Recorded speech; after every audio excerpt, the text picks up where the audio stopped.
Assalamualaikum warahmatullahi wabarakatuh. Kami dari kelompok 8, nama Awang Zulanto Nugroho, NIM 188115 dan Saadila Muzaki, NIM 198060. Di sini saya akan menjelaskan tentang dinamika dan tantangan Pancasila sebagai dasar negara. Pancasila sebenarnya bukan lahir secara mendadak pada tahun 1945, melainkan telah melalui proses yang panjang dimatangkan oleh sejarah perjuangan bangsa kita sendiri.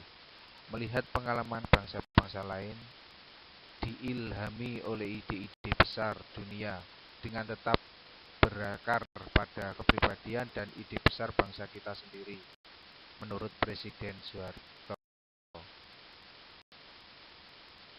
yang pertama, perkembangan Pancasila pada masa kependudukan Jepang. Pada awal Jepang membuat suatu kebijakan politik yang dimaksudkan agar bangsa Indonesia menjadi salah satu bagian dalam kekuatan Jepang. Namun hal itu secara tidak langsung membuka peluang bagi bangsa Indonesia untuk lebih menantangkan pembunuhan pergerakan kebangsaan dan gerakan Indonesia Merdeka. Untuk lebih meyakinkan bangsa Indonesia, Jepang membentuk BUPKI pada tanggal 1 Maret 1945. Tugas badan ini ialah untuk mempersiapkan hal-hal yang penting yang berhubungan dengan kemerdekaan bangsa dalam hal politik, ekonomi, tata pemerintahan, dan lain-lain. Melalui badan bentukan Jepang inilah para pemimpin Indonesia merancang sebuah dasar negara, dan di dalam badan ini muncullah pemikiran-pemikiran mengenai Pancasila sebagai dasar negara Indonesia. Perkembangan Pancasila pada masa berlakunya Undang-Undang 1945. Yang pertama, dengan adanya proklamasi pada tanggal 17 Agustus 1945, maka pada saat itulah bangsa Indonesia resmi merdeka. Lalu pada tanggal 18 Agustus 1945, BUPKI mengesahkan pembukaan dan batang tubuh Undang-Undang 1945.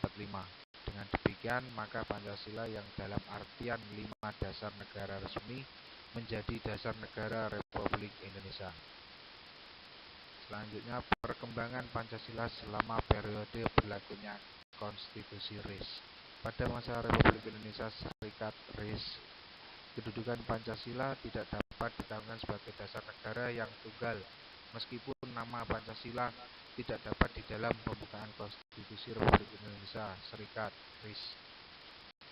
Status Pancasila ideologi kebangsaan, dasar negara, dan sumber hukum tetap bertahan di dalam periode ini.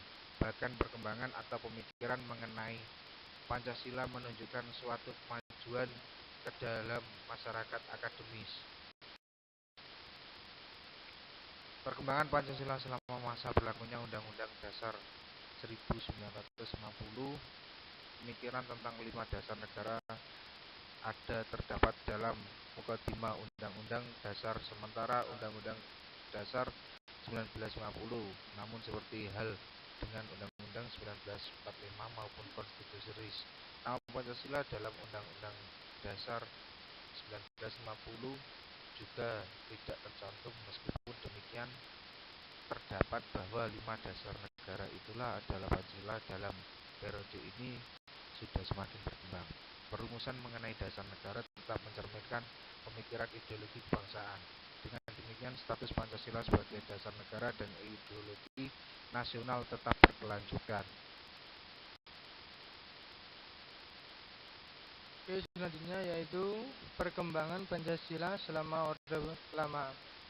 Selama Orde Lama, Soekarno menetapkan sistem demokrasi terpimpin dalam memimpin negara Indonesia yang secara prinsip bertolak belakang dengan sila keempat Pancasila mengenai pengambilan keputusan berdasarkan permusyawaratan perwakilan. Soekarno juga menyampaikan sebuah konsep politik integrasi antara 3 paham dominan saat itu, yaitu nasionalis, agama, dan komunis atau Nasakom, yang kemunculannya lebih lebih sering dibandingkan dengan dasar negara Indonesia sendiri. Selanjutnya, perkembangan Pancasila selama Orde Baru. Apabila pada masa sebelumnya pemikiran Pancasila masih diliputi dengan ditanamkannya ideologi-ideologi lain ke dalam penafsiran Pancasila, maka pada masa Orde Baru ini menampilkan pemikiran pelaksanaan Pancasila dan UUD 1945 secara murni dan konsekuen sebagai tema pemikiran utama. Oke, perkembangan Pancasila selama reformasi. Pada tahun 1998 muncullah gerakan reformasi yang menyebabkan Presiden Soeharto harus lengser dari jabatannya sebagai presiden. Namun sampai saat ini nampaknya gerakan reformasi tersebut belum membawa perubahan yang signifikan mengenai pengamalan Pancasila di masyarakat Indonesia. Hal ini dapat dilihat dari perilaku atau sifat yang muncul di masyarakat atau bahkan dalam pemerintahan sendiri. Masih banyak penyelewangan yang terjadi di dunia politik, atau bahkan masih ada orang yang dengan sengaja memaksakan kehendak demi kepentingannya sendiri. Selanjutnya, argumen tentang tantangan terhadap Pancasila. Pada era globalisasi ini, banyak hal yang akan merusak mental dan nilai moral Pancasila yang menjadi kebanggaan bangsa dan negara Indonesia. Dengan demikian, Indonesia perlu waspada dan berupaya agar ketahanan mental ideologi bangsa Indonesia tidak tergerus. Pancasila harus senantiasa menjadi benteng moral dalam menjawab tantangan terhadap unsur-unsur kehidupan bernegara, yaitu sosial, politik, ekonomi, budaya, dan agama. Kemudian, esensi dan urgensi Pancasila sebagai dasar negara. Yang pertama, esensi Pancasila sebagai dasar negara. Sebagaimana dipahami bahwa Pancasila secara legal formal telah diterima dan ditetapkan menjadi dasar dan ideologi negara Indonesia sejak 18 Agustus 1945.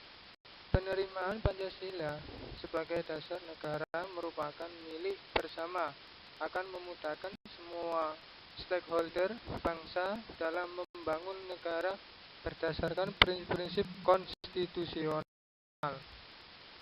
Kemudian yang kedua, urgensi Pancasila sebagai dasar negara. Soekarno melukiskan urgensi Pancasila bagi bangsa Indonesia secara ringkas tetapi meyakinkan sebagai berikut. Pancasila adalah Weltanschauung, satu dasar falsafah. Pancasila adalah satu alat pemersatu bangsa yang juga pada hakikatnya satu alat mempersatukan dalam perjuangan melenyapkan segala penyakit yang telah dilawan berpuluh-puluh tahun, yaitu terutama imperialisme. Perjuangan suatu bangsa, perjuangan melawan imperialisme, perjuangan mencapai kemerdekaan, perjuangan sesuatu bangsa yang membawa corak sendiri-sendiri. Tidak ada dua bangsa yang cara berjuangnya sama. Tiap-tiap bangsa mempunyai cara perjuangan sendiri, mempunyai karakteristik sendiri. Oleh karena itu, pada hakikatnya bangsa sebagai individu mempunyai kepribadian sendiri. Kepribadian yang terwujud dalam berbagai hal, dalam kenyataannya, dalam perekonomiannya, dalam waktunya, dan lain-lain sebagainya. Nah, di sini menurut pimpinan MPR dan tim bekerja sosialisasi MPR periode 2019-14. 8. Semoga apa yang saya sampaikan ada manfaatnya. Oke, sekian kami akhiri. Assalamualaikum warahmatullahi wabarakatuh.